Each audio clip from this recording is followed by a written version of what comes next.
Halo Edu Friends, kali ini kalian balik lagi di Bedah Soal bareng Edu Heroes. Kali ini kalian ditemani aku, Kak Nabila, untuk pembahasan soal PPU Bahasa Inggris di UTBK. Sebelumnya aku ingetin lagi, jangan lupa untuk like, komen, dan subscribe channel ini karena dukungan kalian akan membantu kita untuk semangat bedah soal lagi ke depannya. Dan gimana sih soal-soal PPU Bahasa Inggris dan gimana cara ngerjainnya? Yuk simak langsung aja. Let's dive in. Oke, kita langsung aja ke soal nomor 1. Jadi kita baca langsung aja ya. What is the topic of the passage above? Jadi kita lihat dulu dari bacaannya. Jadi mungkin kita lihat dulu dari paragraf pertama, karena biasanya paragraf pertama itu transisi untuk mencari ide utama atau topik dari bacaan.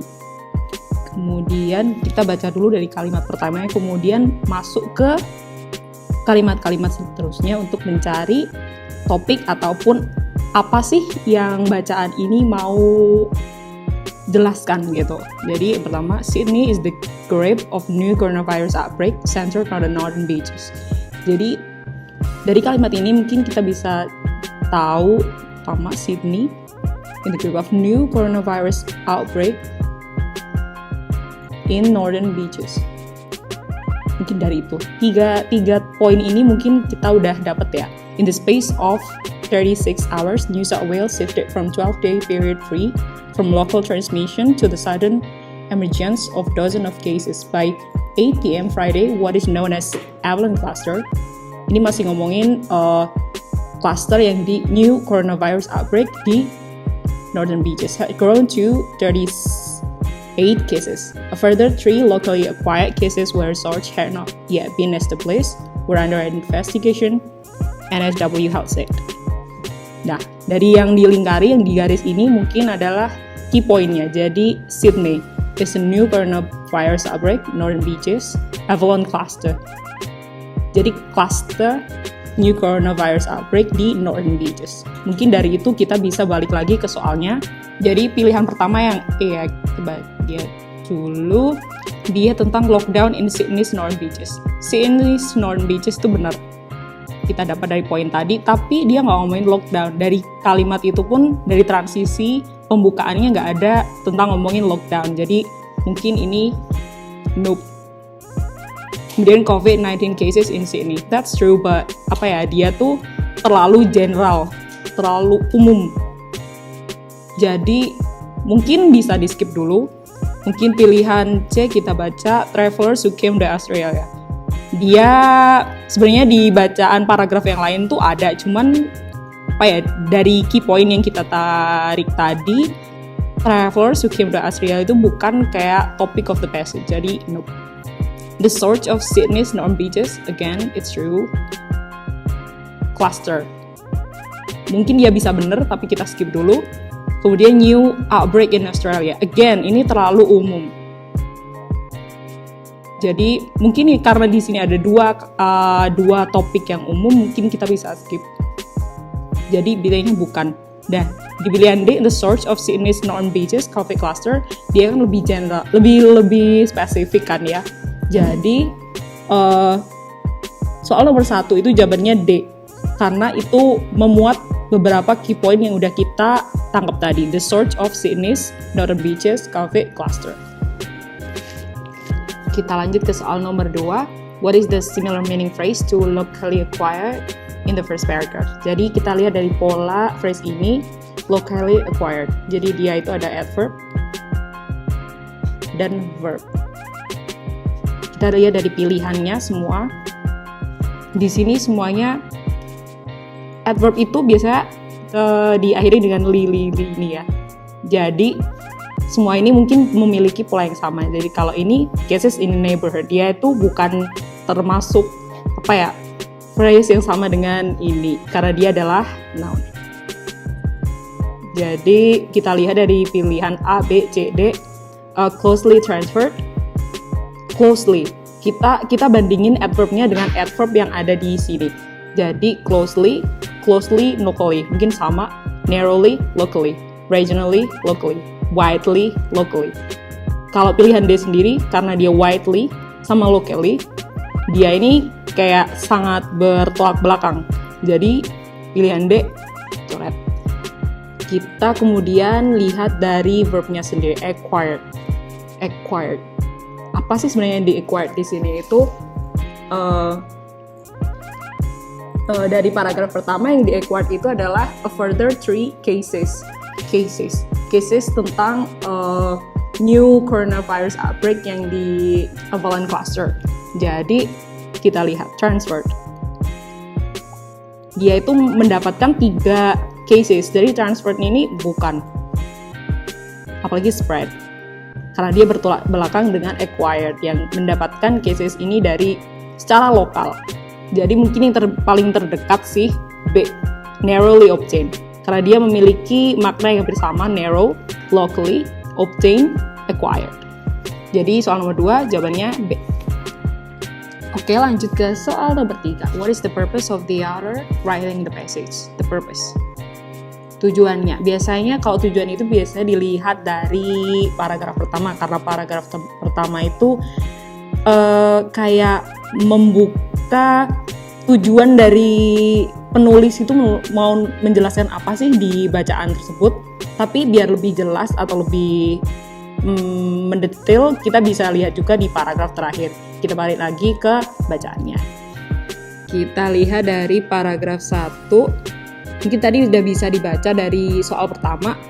Tadi, Sydney is the grip of new coronavirus outbreak centered in Northern Beaches in the space of 36 hours. New South Wales shifted from 12 days period free from local transmission to the sudden emergence of dozens of cases. By 8 p.m. on Friday, what is known as a Avalon cluster had grown to 38 cases. A further 3 locally acquired cases, where source had not been yet established, were under investigation, NSW had said. Masih tentang new coronavirus outbreak di Sydney, Northern Beaches, Avalon cluster. Kemudian kita lihat paragraf terakhir. Genomic testing tells us that Avalon cluster, which comprises 38 cases, as of 8 p.m. Friday, is most likely a strain from United States. Jadi ngomongin cases Avalon cluster ini datangnya most likely dari United States. The genomic testing also suggests that it is similar strain to that found in a returned traveler who came into Australia from the US in early December, but it went immediately into quarantine as required. We know that 15 cases linked to the Northern Beaches cluster attended the Avalon RSL. 23 attended the Avalon Bowling Club, and several cases stand in the news. One woman had already traveled to Queensland before being told she needed to be tested for COVID-19. She was tested, began driving back to NSW, and was notified of a positive result during the journey. Jadi di sini ngomongin tentang Avalon cluster secara spesifik. Jadi Avalon cluster itu datangnya dari United States karena ada testing ini dari return traveler yang datang ke Australia dari US. Jadi kita balik ke soal lagi.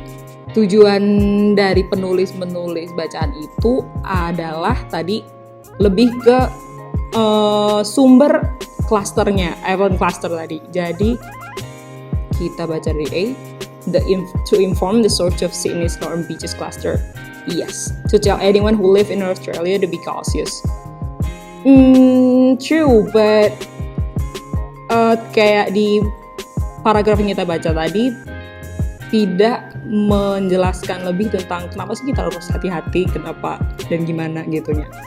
Kita baca lagi di pilihan C. To advertise Sydney's Northern Beaches. Ngomongin Northern Beaches, tapi dia tidak mempromosikan Sydney's Northern Beaches. So nope. To stop the travelers coming to Australia. Nope. To inform the first case of COVID-19 in Sydney. Terlalu general, karena dia juga bukan kayak first cases. Oh, pilihan B juga bukan. Jadi jawabannya adalah A. Oke, ke soal nomor 4. The author's main intention to write, although the route has not been established, we have learned much about the origins of the outbreak in paragraph 3 is to Although the route has not been established, biarpun rute dari itunya ya, clusternya itu belum diketahui, kita bla bla bla bla bla bla. Jadi pattern kalimat ini tuh kayak setelah koma ini adalah poin utamanya. Jadi yang we have learned much about the origin of the outbreak. Jadi kita langsung lihat dari pilihannya, classify the new cluster. No. Confirm the root of the outbreak. Again, kita bacanya yang we have learned much about the origins of the outbreak. The origin, not the root. Because karena rootnya itu belum diketahui, bahkan has not been established. Jadi, no. Inform that the source of outbreak is known. Source of outbreak. Yes. Source dan origin itu sinonim ya. Jadi mungkin find out the traveler's route. Rute lagi. Dia itu rute belum diketahui, jadi tidak. To compare the origin of the outbreak. Origin of the outbreak. Benar. Cuman dia nggak compare dengan apa, dia tuh cuman berdiri sendiri. We have learned much about the origin of the outbreak. Jadi, soal nomor 4 jawabannya adalah C. Soal nomor 5, what is the main idea of paragraph 5? Kita langsung ke paragraf 5 aja. In that case, walking can be more proactive way the weight loss than running. Kita pahami kalimat ini dulu. In that case, walking can be more proactive way the weight loss than running. Kita lanjut lagi. Slowing in pace to a walk would be a better means of burning calories while not depleting glycogen to the same extent, which will stave off hunger while still adding to the calorie deficit necessary for weight loss, says Harrison. Walking 20 to 30 minutes a couple times per day is best. It's short enough that you don't get hypoglycemic during the walk, but much easier to do lots of time throughout the week rather than higher intensity work. Jadi dia itu poinnya walking can be more proactive way the loss weight than running. Jadi menunjukkan kalau jalan itu bisa jadi cara yang lebih proaktif daripada running untuk menurunkan berat badan. Slowing to pace to a walk would be better mean of burning calories while not depleting glycogen. Jadi ini lebih menjelaskan kenapa sih dia bisa jadi cara yang lebih proaktif. Nah gitu. Itu key poinnya dari paragraf kelima. Kita balik lagi ke soalnya. Pilihan A, walking burns more calories than running. More calories. Kayak dia ngomongin burning more calories, tapi lebih it could be a more proactive way. Jadi mungkin skip dulu. Pilihan B, running and walking have their own benefit. Dia lebih ke, sebenarnya paragraf kelima tadi lebih menonjolkan walking ya daripada running, dan di pilihan B ini running and walking dia tuh setara, kayak menjelaskan dua hal secara setara, jadi pilihannya bukan. Walking reduces the risk of hypertension, high cholesterol, and diabetes. Bukan, dia nggak ngomongin benefits-nya. D, one should look walking as exercise. Mungkin kita skip dulu. Walking is equal to running for calorie deficit. Again, equal. Walking sama runningnya equal. No. Karena dia lebih ngomongin ke walking. Jadi pilihan A atau D. Kita lihat bedanya. Walking burns more calories than running. Sebenarnya tadi paragraf kelima kan ngomongin more calories, nggak ngomongin kalori, dia lebih ngomongin proactive way. Jadi pilihan A itu bukan. Jawabannya adalah D. One should look walking as exercise. Kenapa tadi? Karena paragrafnya itu menunjukkan in that case walking can be more proactive way to weight loss than running. Kayak menunjukkan walking itu bisa dilakukan gitu daripada running. Gimana sih kita bisa menimbangkan jalan-jalan gitu. Jadi nomor 5 itu D. Kita lanjut ke soal nomor 6. Why does the author argue that walking is good for weight loss? Kemudian kita balik lagi ke bacaannya. Nah, kita harus baca semuanya, tapi kita cari key point per paragraf. Jadi gimana sih kita paham kenapa penulis itu consider walking untuk exercise untuk menurunkan berat badan. Kemudian just because it isn't as time or energy efficient as running doesn't mean you should never look to walking as exercise. Mungkin dari ini kita udah paham dari paragraf 1 key point-nya. Whether you're running or walking, you can reduce the risk of hypertension, high cholesterol, diabetes, and improve your cardiovascular health. According to data from National Runners Health Study and the National Walkers Health Study, ini harusnya nyambung ya. Jadi bacaan ini, yang paragraf pertama ini lebih jelasin kenapa sih kalian harus consider jalan hanya karena dia tidak efisien waktu dan energi. Bukan berarti kamu harus neglect walking untuk olahraga sebagai olahraga. Dia paragraf kedua ini lanjutan dari ini ya, National Walkers Health Study. One benefit of LISS, low intensity steady state cardio approach for fat loss for runner, is that they can actually add LISS like walking into their training plan when they're already approaching their running limits for weekly mileage, and they won't risk injury to the same extent they would if they were just add running mileage, says Harrison. Lebih support ke ini tadi, paragraf ini kayak LISS cardio approach untuk runner is that they can actually add ini seperti jalan into the training plan. Kemudian kita lanjut ke paragraf ketiga. In fact, ini penting nih kalau ada in fact, fast walking can actually help you raise your calorie burn to the same amount as what you burn jogging.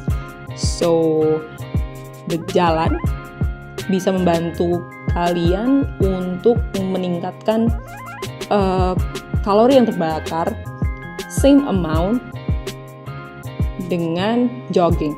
The difference in calorie burn but when briskly walking a mile and slowly running a mile is minimal, says Hamilton. Walking builds and maintains lower extremity and core strains, help clears your mind, and for runner is a great way to have an active recovery day.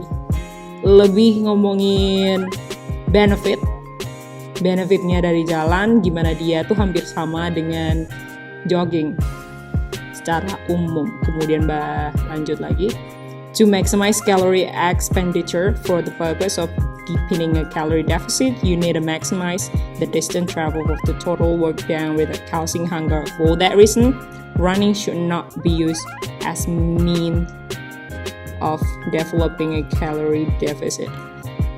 It takes too many miles, too much fatigue for those miles, and most importantly, too much glycogen depletion, which is a surefire way to stimulate strong hunger and craving.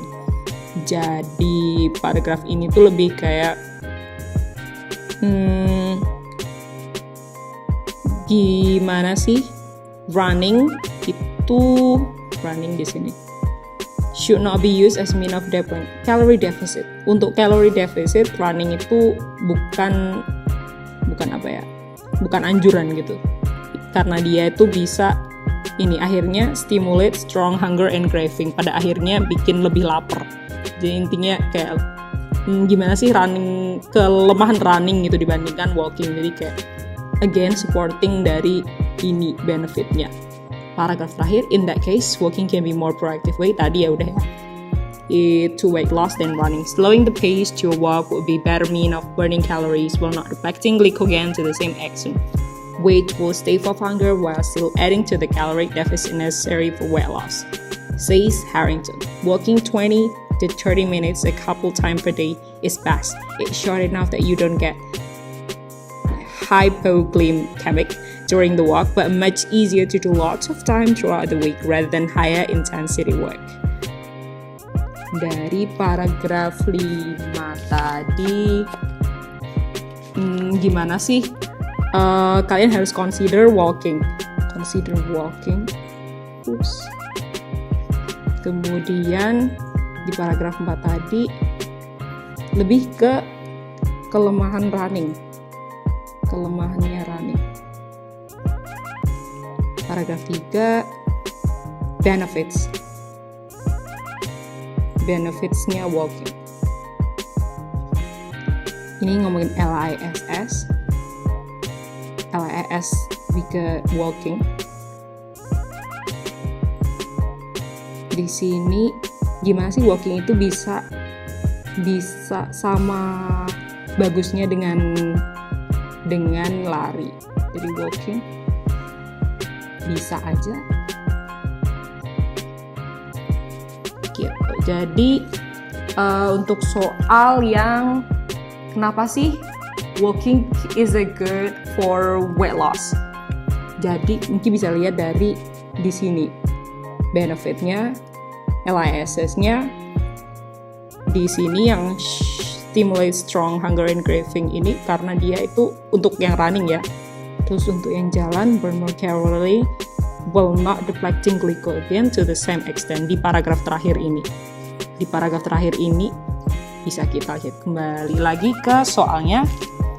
Pilihan yang A, it staves off hunger while still adding to the calorie deficit. Ini tadi ada di paragraf terakhir yang aku bilang kalau paragraf terakhir tadi punya alasan kenapa sih walking is good for weight loss. Kemudian B, walking is less tiring than running. Ini fakta, cuman bukan tentang bacaan kita tadi. Running improves cardiovascular health. Benar, cuman tadi key point kita kan ngomongin tentang walking. Dan gimana sih bacaan itu lebih kayak menjelaskan running itu bagus, cuman kalau dibandingkan dengan walking, dia bisa lebih gimana gitu. Jadi yang C itu bukan. Kemudian pilihan D, walking decreases appetite. No, actually. It improve health. Benar, tadi ada yang ngomongin tentang benefit, cuman dia terlalu umum. Jadi bukan. Jadi nomor 6 jawabannya adalah A. Soal yang terakhir ya. What conclusion can we draw from the passage? Kita tadi udah baca bacaannya secara menyeluruh, jadi kita cari conclusion-nya. Jadi sebenarnya conclusion itu ada di paragraf terakhir, cuman kalau biar lebih amannya lagi, kita harus tahu keseluruhan dari bacaan. Cuman ya, conclusion itu biasanya ada di paragraf terakhir. Nah, di paragraf terakhir ngomongin tentang walking, bagaimana dia tuh bisa jadi cara yang lebih proaktif untuk menurunkan berat badan daripada running. Jadi poinnya ada di walking. Memang dia menjelaskan running juga sebagai perbandingan, cuman lebih ditekankan pada walkingnya. Jadi kita lihat di pilihannya. Walking is as impactful to lose weight as running. Mungkin bisa skip dulu.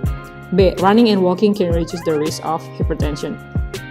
Ada, memang benar, cuman dia bukan conclusion-nya, bukan kesimpulan dari bacaannya. Jadi bukan. Pilihan C, walking fast is great exercise for weight loss. Dia benar juga, cuman nggak ada yang ngomongin walking fast, yeah. Jadi bukan. Running burns more calories than walking. Dia poinnya di running, jadi bukan, karena kita lebih ngomongin walking-nya. Jadi yang ke E, walking have to be considered to lose weight. Bisa juga. Oke, sekarang kita punya dua pilihan. Walking is as impactful to lose weight as running, dan walking have to be considered to lose weight. Bedanya dari pilihan ini, gimana A itu membandingkan walking itu dengan running, gimana dia as impactful dengan running. Kalau dia itu lebih menunjukkan ke walking. Jadi kita lihat lagi dari paragraf terakhir. In this case, walking can be more proactive way to weight loss than running. Dia memang ada nyebutin runningnya di sini. Okay, slowing the pace will be better means of burning calories but not depleting glycogen to the same extent. Jadi memang sih menyebutkan kata running dan agak membandingkan, cuman secara keseluruhan dia itu ngomongin tentang walking dan gimana tuh kita harus consider walking. Kita balik lagi ke pilihan gandanya. Dari sini mungkin lebih baik kita pilih yang E karena dia itu lebih ngomongin ke walking ya, dan nggak membandingkan dengan running. Memang ya ada nyebutin running, tapi secara keseluruhan sebagai conclusionnya, walking itu nggak bandinginnya dengan running. Jadi jawabannya adalah A. Gimana, udah pada tahu kan jenis-jenis soal di PPU Bahasa Inggris di UTBK? Kalau ada yang masih belum paham dan ada pertanyaan, kalian bisa sertakan pertanyaan di kolom komentar dengan format nama, asal, dan pertanyaan.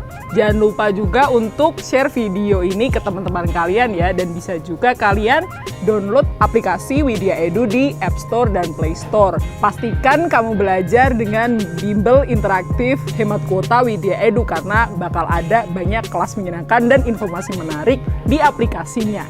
Yuk sukses UTBK bersama Widya Edu. Sampai jumpa!